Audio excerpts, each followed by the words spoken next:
With the Me Too movement, the conversation about women and men working together has taken a dramatic shift, and it really needed to. It is estimated that over 1/3 of all women have been sexually abused or harassed at work, at their jobs. In my research for the book, more than 15% of the female leaders who took our survey had experienced inappropriate treatment or advances by their male leaders. That means by their pastor. That's 200 women who just took our survey. We are in an epidemic, and the Me Too and Church Too movements have done a great job raising awareness of what is really happening behind closed doors and the need for all of us to step in and lead our organizations differently. But what it hasn't done yet is given us healthy and clear next steps to make those changes happen. As with any shift in culture, we are in the messy middle, with extreme suggestions being thrown around, and most of us feeling paralyzed because we don't know which is the right way to go. How do we protect the integrity of our personal lives and at the same time include both men and women in leadership circles? We want to walk in faith and the strength that God gives us to overcome, yet at the same time we know that we are all vulnerable to sexual temptation and we should flee from it. And in ministry, it's even more critical. Our entire church can be taken out by one bad situation. So I get it, but we can't settle for the simplicity of extreme thinking. I believe there are many leaders figuring out another way forward. In fact, I believe the common practices that many of us have been using aren't actually as protective in our current culture as we might think. My formal ministry jobs have all been in churches that have used the Billy Graham rule.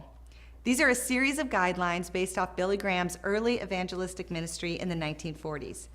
Billy Graham and his team were a part of a bigger wave of famous traveling evangelists, and the secular media was regularly reporting on the large crowds and incredible responses that their meetings were having.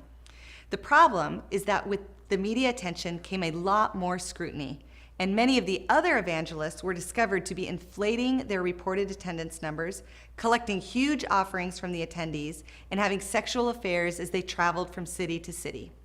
Well, Billy Graham and his team, in an effort to prevent any reporters from assuming the worst of them or reporting something that would hurt their ministry, committed to a manifesto in which they established certain boundaries and guidelines that they knew would protect their integrity with the press.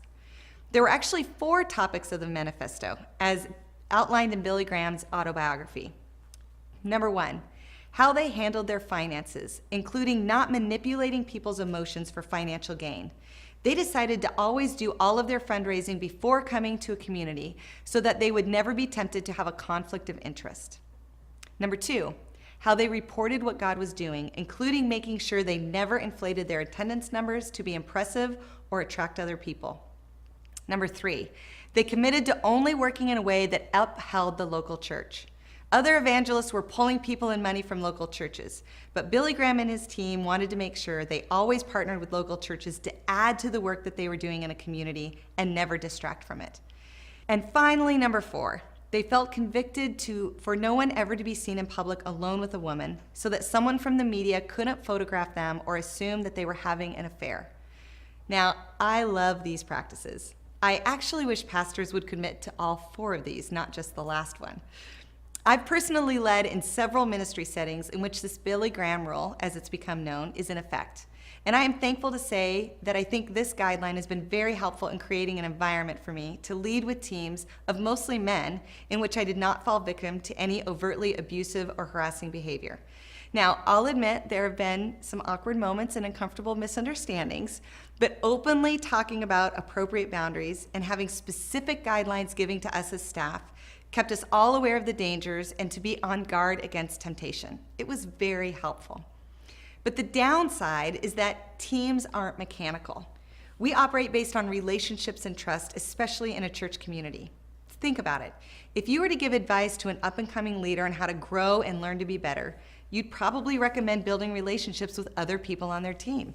You'd encourage them to network and offer to do extra work or take on extra projects to gain experience, but especially to gain access to leaders that are higher up. You'd tell them to take an interest in their life or build a relationship with them outside of work. All those things are important when working with other people. It's often this informal network with others that opens up doors of opportunity. So when we remove opportunities for some of our leaders to build those organic relationships with the people they work with, it greatly limits their ability to do their job and advance in leadership.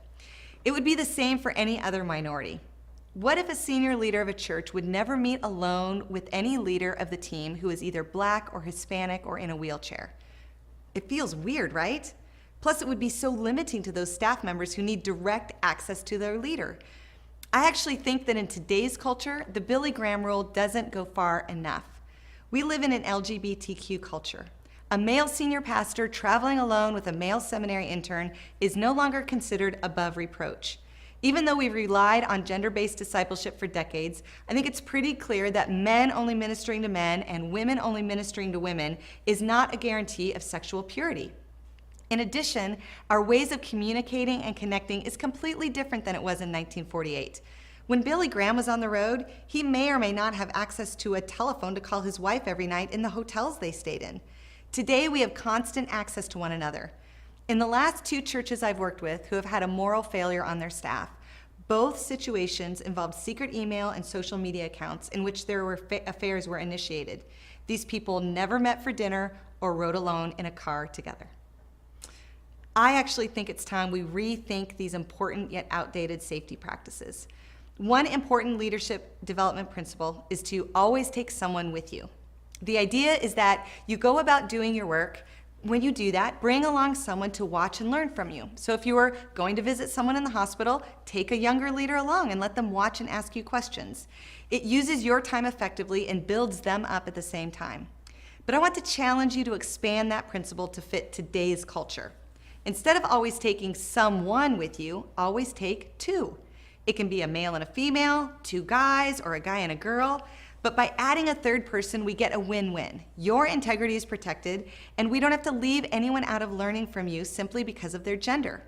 Changing your habits and practices to include women does take both intention and intentionality. It's not enough just to be aware of the need. We all have to take a close look at how we are creating a culture of both safety and access. If you want more thoughts on how to create a culture of safety for women and how some church leaders are recreating the Billy Graham rule, check out Chapter 6 in the Developing Female Leaders book.